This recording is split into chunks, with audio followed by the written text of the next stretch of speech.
Bom, uma certa feita eu acabei olhando comentários de pessoas que tinham dúvidas do porquê que Deus endurecia o coração de Faraó. E isso não acontecia só com Faraó, então Deus colocava no coração de povos totalmente alheios à vontade de Deus para que fosse contra o seu povo. Mas por que isso acontece? Se aquele povo é o povo da promessa, se aquele povo é o povo amado de Deus, por que Deus de repente usou o Faraó? Será que foi tudo isso?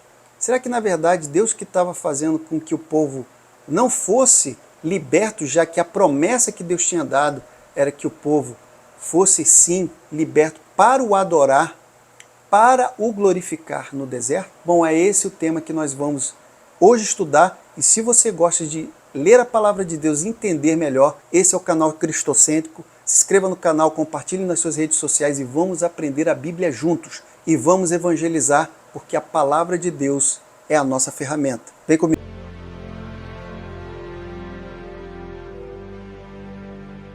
Bom, queridos, antes de mais nada, nós precisamos falar do versículo que é a nossa base bíblica, que se encontra em Êxodo, no seu capítulo 8, verso 32, que diz: Mas endureceu Faraó ainda esta vez o seu coração e não deixou ir o povo. E outro versículo que a gente vai ler em Êxodo 8, 21, 22, que diz: As tuas casas e as casas dos egípcios se encherão desses enxames, e também a terra em que eles estiverem, e naquele dia eu separarei a terra de Gósen, em que meu povo habita, e que nele não haja.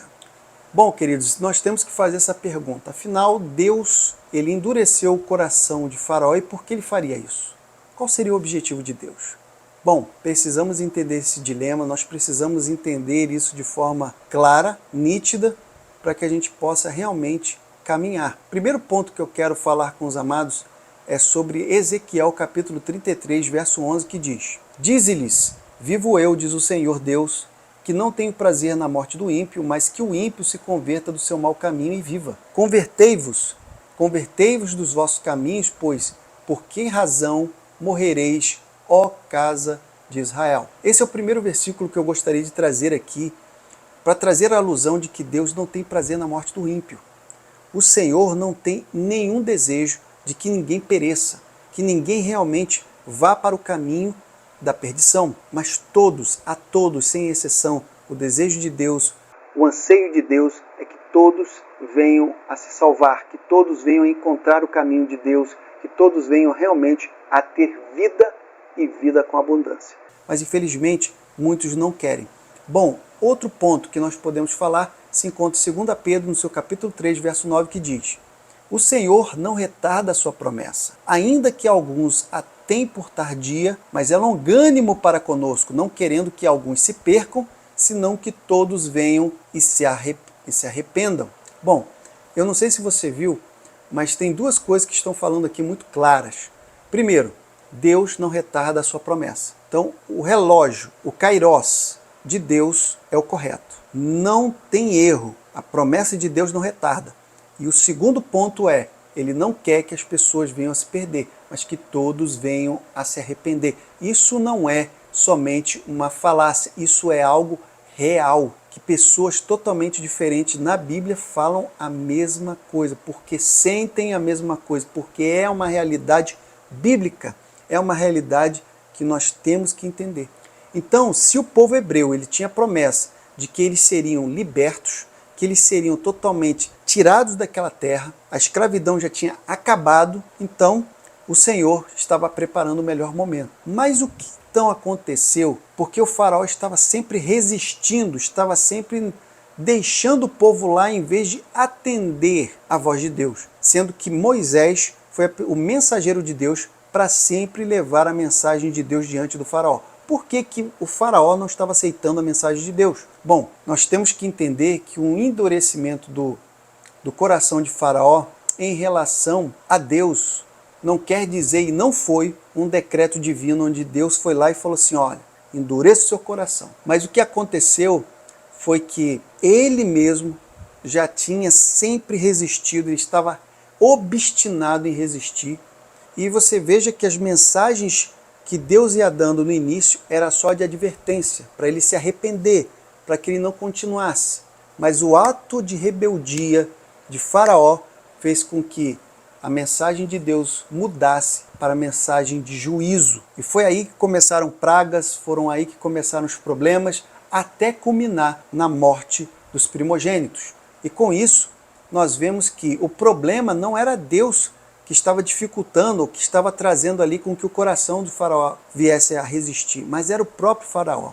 Como é que nós podemos entender melhor isso? Nós podemos entender da seguinte forma: se você parar para pensar, o sol, quando ele bate na água, ela naturalmente evapora. E quando ela bate no gelo, ela se torna em líquido. Mas o que está acontecendo? O problema está no sol? Não, o problema está exatamente na reação de cada elemento. Os dois são H2O, só que um está no seu estado líquido e o outro no estado sólido. Em contato com o sol, cada um teve uma reação diferente. Então é exatamente isso que acontece. Foi a forma como ele reagia às mensagens divinas que foram trazendo cada vez mais a dureza em seu coração, a resistência para que ele não pudesse agir com misericórdia, que ele pudesse ser crédulo, mas ele agiu com incredulidade. E aí, culminando no momento em que Deus ele deu um basta nisso tudo. E eu gostaria de trazer isso aqui exatamente porque pode existir pessoas que podem pensar em por que certas coisas acontecem, por que Deus permite, por que Deus deixa isso acontecer. E está exatamente elencado por que o coração do faraó se endureceu. Parece que a causa do sofrimento do povo, que na verdade Deus estava preparando para poder tirar, era o próprio Deus. Não faz sentido.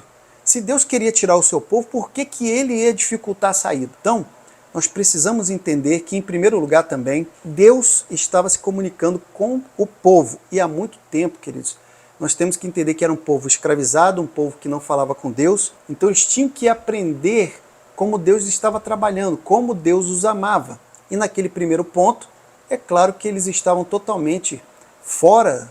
Eles não entendiam como era o amor de Deus, eles estavam totalmente presos a uma vida que só o homem reinava sobre outro homem. E não tinha mais aquele conceito de direção.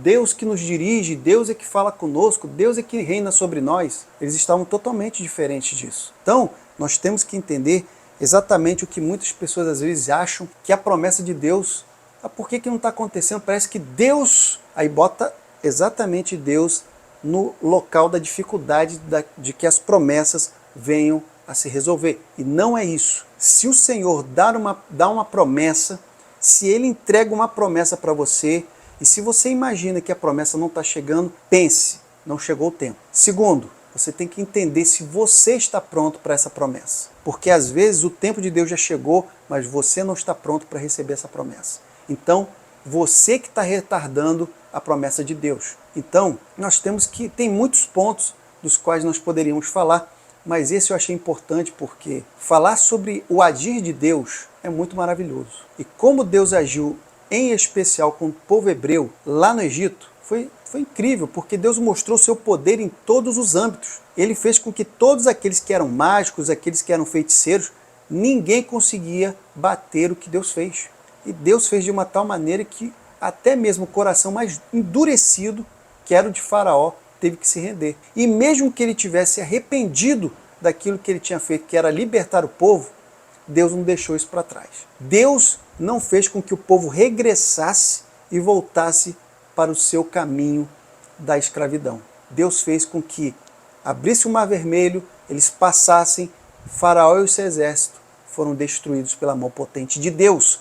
Então nós temos que crer na promessa, temos que crer no poder de Deus e entender que, primeiro, o tempo de Deus ele é perfeito. E, em segundo, nós temos que estar nessa jornada preparados para essa promessa. E 3, nós temos que entender que a direção é do próprio Deus. E Ele estando conosco, nós conseguimos tudo quanto Ele nos permite chegar. A paz.